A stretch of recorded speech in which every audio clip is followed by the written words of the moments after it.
Hello guys, the title of this video is Star Wars is Our Real History. So that was directly quoted by Richard C. Hoagland, the ex-NASA scientist who is now turned space archaeologist.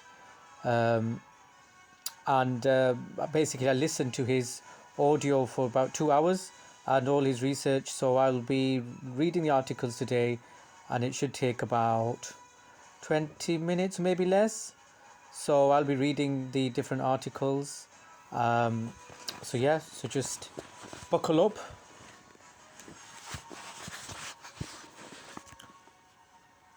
So we've got the top secret mammoth book of cover-ups, the 100 most disturbing conspiracies of all time, by John E. Lewis.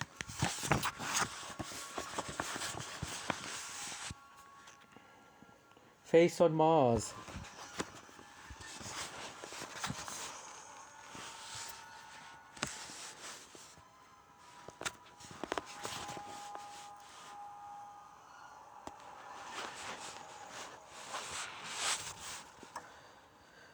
Humans are gregarious creatures, so it's no wonder we're uncomfortable with the idea of being all alone in the universe. Science is yet to conclusively prove that we are other than an insignificant anomaly in the grand scheme of things. So we can't. Sorry about this, guys. So we can't be blamed for getting a little bit excited when what seems to be proof of the existence of neighborhood aliens comes along. On July 1976, the craft Viking Orbiter 1 was busy acquiring images of the Cydonia region of Mars in search of potential landing sites for the Viking Lander 2. Its pictures of the Martian landscape revealed exciting geological formations, mixture of plains and mesas and buttes, large rocky outcrops familiar in the American Southwest. But what the NASA scientists could not have expected to see was a giant face staring back at them from the planet's surface.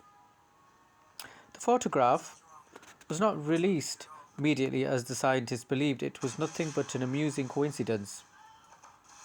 It was not until the image was rediscovered by Vincent DiPietro and Gregory Mellona, two engineers at the Goddard Space Flight Center, that the rest of the world had the opportunity to view this remarkable phenomenon. These grainy images appeared to show a humanoid face with a deep-set eye socket, a narrow nose and a half a thin, unsmiling mouth. Deep shadows obscured the other half of the face, but to the view of the features appeared to be perfectly symmetrical. The structure itself was over 1.5 miles long by 1 mile wide.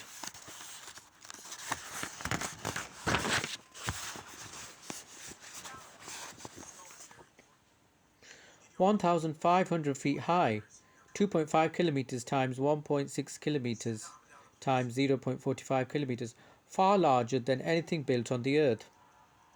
Nevertheless, once the photographs were broadcast, people quickly identified a resemblance between the Martian face and those of ancient Egyptian pharaohs or of the Sphinx of Giza. NASA, however, stolidly maintained that it was by mere chance this particular hill resembled a face, and attempted to downplay the whole matter. Those who believed the hill was artificial began to look for other clues to support their hypotheses. One was Richard C. Hoagland, a regular science correspondent on a radio talk show in Florida, became convinced that the face was part of a complex of other structures visible in the Viking pictures, including a fortress, an artificial cliff, a five-sided pyramid, and a collection of rocky forms dubbed the City Square. He went on to write a book about the subject and began a campaign to force NASA to admit that it was covering up the true nature of the discoveries.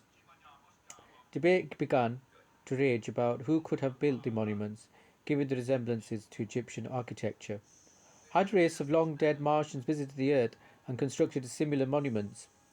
A view that seemed to jibe nicely for those who had always maintained aliens had a hand in the building of the pyramids. And if the aliens had achieved that, what else could they have been responsible for? Where had human civilization, or more dramatic still, human life really begun?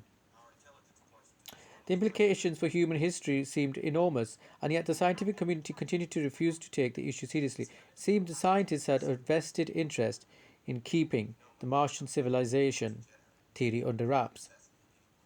The suspicion of a cover-up appeared to be confirmed when NASA announced the launch of a second Renaissance mission to Mars, this time with a camera aboard capable of taking high-resolution photographs that could pick up out objects the size of a small airplane clearly on the planet's surface, but that the face would not be one of them. NASA argued it had more pressing scientific priorities elsewhere, and time on the camera was limited. It was soon forced by public outcry to reconsider its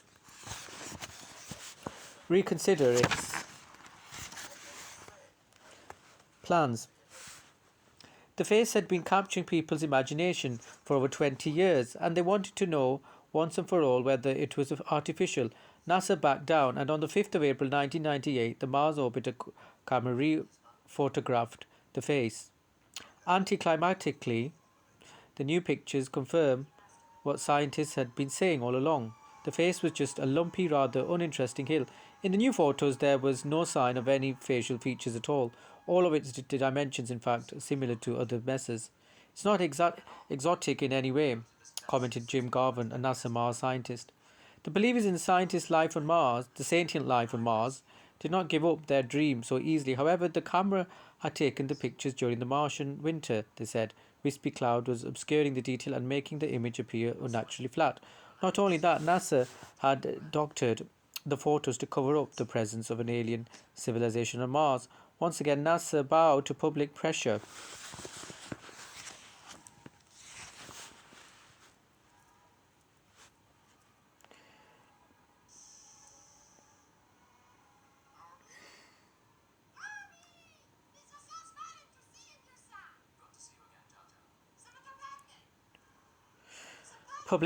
And the second pass was made over the Cydonia region in April 2001. 2001! Wow! This time during the Martian summer, these photographs appear startlingly clear considering the distance from which they are taken. Once again show an ordinary mess of formation, complete with fissures and cracks or no symmetrical features at all. This conclusion was backed up by evidence from the Mars Global Surveyors of onboard laser atometry equipment capable of measuring planetary features to within a foot, 30 centimeters, which delineated a rocky outcrop and not an alien-made structure. The same was true of other features such as the cliff and the pyramid, and the whole mystery dissolved. It's very hard to release an idea that's consumed you for a quarter of a century, and the Martian conspiracy theories carry on regardless. Some are claiming the face can still be clearly seen if only it is subjected to enough image processing. Others say NASA has released fake pictures in order to keep the uncomfortable knowledge of Martian life a secret. The rest of the world has quietly forgotten the face.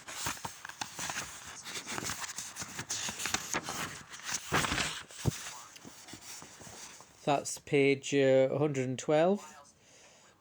And so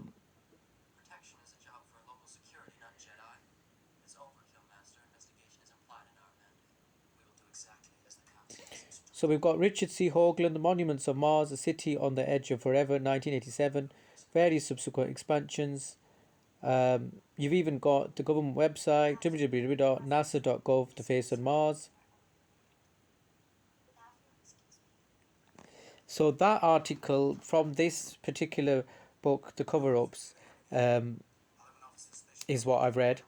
And the next one I'll be going on to. So I hope you enjoyed that. In fact, I might as well put in the other one. Let's just see if I can fit it in. No, I don't think I will. So yeah, so let's just talk about that then. So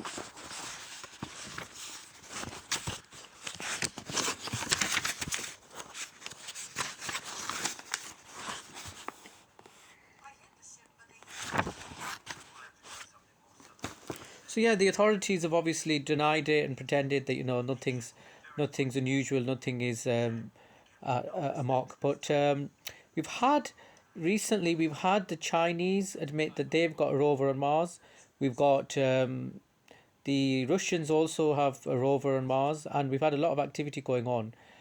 We've got Laura Eisenhower, an activist, ufologist activist, who is also claiming that there is a jump gate, like a Stargate, that they've been using to be able to transport people, like a teleportation system. So that's other information that I'll be bringing in. And there's also Elon Musk, who is obviously very much interested in moving us forward to Mars. So there's also information about water they found on Mars. You've also got the movie Total Recall by Alan Schwarzenegger. Sorry, Alan Schwarzenegger as the main actor, where they actually got technology to remove the. And also, there's other questions of why did Mars actually dry up? If there was water there, why is it sort of completely dried up? And then there's lots of other information as well, the connection to something called Murdoch. But yeah, I'll go into more detail, and I'll link up the uh, in the description below some of the links, and I'll go on to the next stage now. Thank you, guys.